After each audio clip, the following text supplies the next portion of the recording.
Okay. Here's your $5, and you're willing to do a survey for YouTube on spiritual beliefs. Okay. Okay, and that's the $5. And this is the Book of John in a tract form.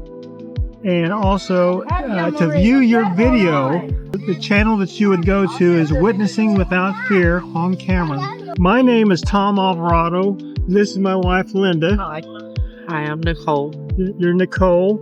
And how old are you? 35. Do you currently go to church? I do.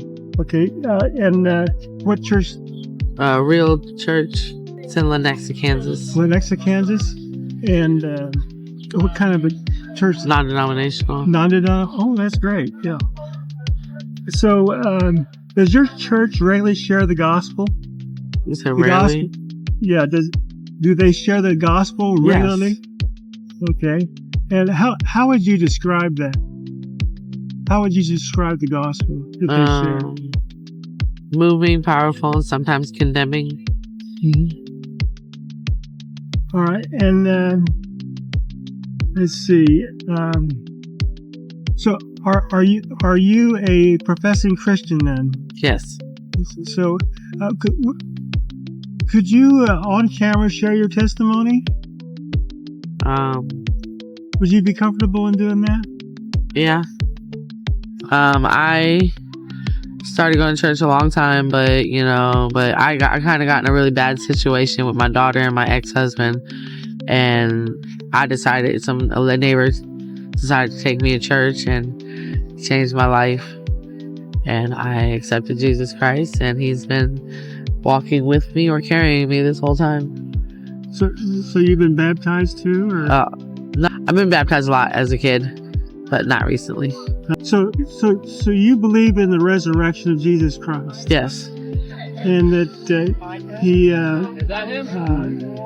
proved that there is a God. Yes. And that there is a Holy Spirit. Since you already are a professing Christian, I'm not sure exactly how they shared the gospel with you. Satan knows everything about the gospel. He can even give you the gospel. So what is the difference between you and Satan? Why isn't Satan saved if he knows the gospel? Because he wanted to be God.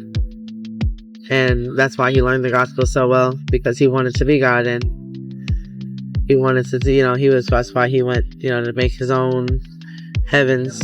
Okay, so what exactly is the difference between him and you? I don't intentionally try to hurt people, and Satan does. Well, is that wrong? Is that wrong? That could be wrong.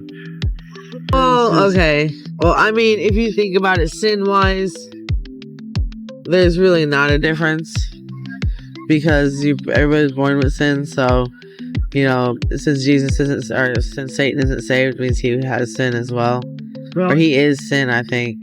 I would more say that he is sin. Yeah. That he's God didn't. I don't believe he intended to create sin. I think sin happened because of Satan. Okay, let's read John 14:17. Even the Spirit of truth, whom the world cannot receive, because it seeth him not, neither knoweth him. But ye know him, for he dwelleth with you, and shall be in you. Okay, so what that is? What do you think that's saying? I have a little note here. It says, John. It's kind of like it's a brief statement. It says that the world and Satan does not see the Holy Spirit. So the difference between you as a going to be baptized person, you profess that Jesus Christ is Lord. Okay, so that you yourself profess that Jesus Christ is Lord. You believe that his blood, that he shed his blood and died on the cross for your transgressions against God. You believe that, right? Yes. And you confess with your mouth that Jesus is Lord, and believe in your heart that Jesus Christ was raised from the dead. You believe all that. Yes. Okay. The only thing that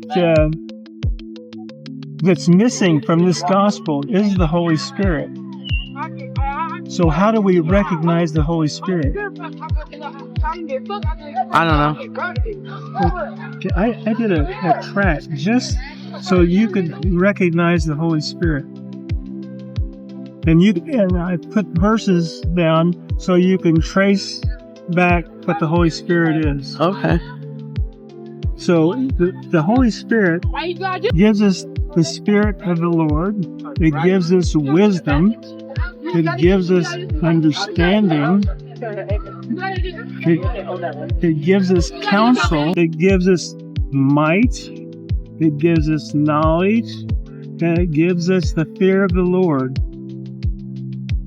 So that's how we recognize the Holy Spirit.